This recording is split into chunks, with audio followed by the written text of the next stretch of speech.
17 बोसोराव गुन्दारासो खालामदोंमोन कुनु डेम'क्रेसि गैया they don't have any principle of democracy not discipline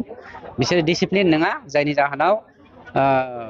डेम'क्रेसिनि प्रिन्सिपलजों थांनो रोङैखायनो दिनैनि दिनाव मानव गेदेर प्रमद बर' बिथाङा जा प्रिन्सिपलजों दावगालांदों बेखौ बिथांमोना सहायनो हायाखै बावहाय जाय मानसिया 50-50 होननानै प्रनाउन्सिएसनखौनो होनो रोङाखै 50-50 होननो बेबायदि मानसिया समाजनि मोनसे पलिटिकल पार्टिनि माबायदि लिडार जागोन आं बुंनो हाया जोंनि आसामनि थाखाय बा बिटिसिनि थाखाय मोनसे देरगासाना सान मानोना बे सानावनो जोङो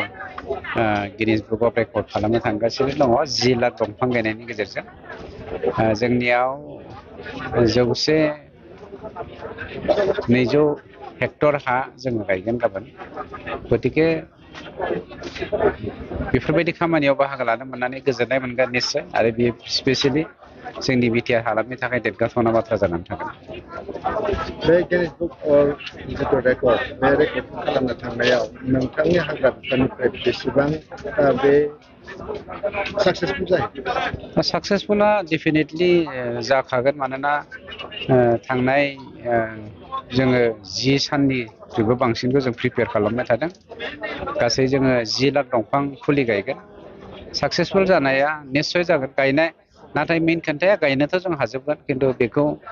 मेनेजमेन्ट खालामनायनि बेलायाव माखासे मैदेर बायदिसिना फैनानै हयथ' माबायदि अनिस्थ' खालामो जों नायनोसै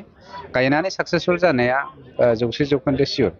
आइजो गांखं बिपिएफनि माबाखौ आंबो खोनादों एसे बावहाय जाय मानसिया 50-50 होननानै प्रनाउन्सिएसनखौनो होनो रोङाखै 50-50 होननो बेबायदि मानसिया समाजनि मोनसे पलिटिकल पार्टिनि माबायदि लिडार जागोन आं बुंनो हाया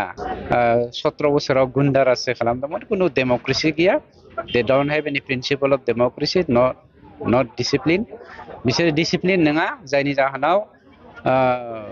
डेम'क्रेसिनि प्रिन्सिपलजों थांनो रोङैखायनो दिनैनि दिनाव मानव गेदेर प्रमद बर' बिथाङा जा प्रिन्सिपलजों दावगालांदों बेखौ बिथांमोना सहायनो हायाखै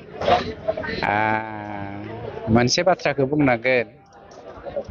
गोदौनाय दैयाव जेब्ला एम्बु बंलाया बा नाखौ गारसनगोन बेवहाय बिगुरा गुखायो गतिके हाग्रामानि माबाया दा हालोदा बिदि जानानै दङ